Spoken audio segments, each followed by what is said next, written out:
Cease fire का जो मुद्दा है, हम लोग के जो देश के विदेश मंत्री हैं जयशंकर जी, बहुत पढ़े लिखे सुलझे हुए व्यक्ति हैं, मैं तो बड़ा सम्मान करता हूं उनका मैंने एक बयान पढ़ा कि सीज फायर पाकिस्तान के कहने पर, उनकी पहल पर किया गया।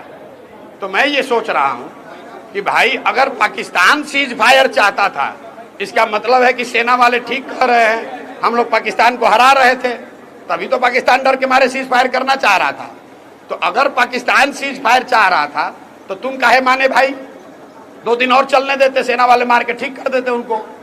और अगर पाकिस्तान वाले सीज फायर नहीं चाह रहे थे तो जो आप दावा कर रहे हैं वो गलत है। तो देश के विदेश मंत्री ने कहा है कि भाई सीज फायर हम लोगों ने नहीं किया, पाकिस्तान के पहल पर किया गया।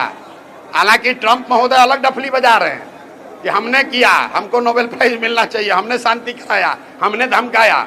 लेकिन एक बार को हम ट्रंप की बात क्यों माने? हम तो भैया अपने विदेश मंत्री की बात मानेंगे।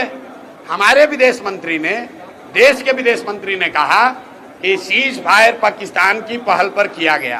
तो पाकिस्तान ने पहल क्यों की? उनको पिटाई पड़ रही होगी, हारने का डर होगा, तभी किया होगा। तो भाई यही तो सेना के लोग कह रहे हैं, देश के लोग भी कह रहे हैं कि जब लड़ाई ठान दी थी, आप सायरन बजवा के सबको प्रैक्टिस करवा दिए थे, पाकिस्तान बैकफुट पर था, सीज फायर करने के लिए आपको हाथ जोड़ रहा था, तो अब काहे सीज फायर किए और 4 दिन चलने देते? तो फिर काहे अब सीज फायर कर लिए तो फिर आके जनता को काहे बेवकूफ बना रहे? आपके सामने है कि जो वो कह रहे हैं वो गलत कह रहे हैं। उसके बाद अब सिंदूर का डिबिया बांटने से तो कुछ होगा नहीं।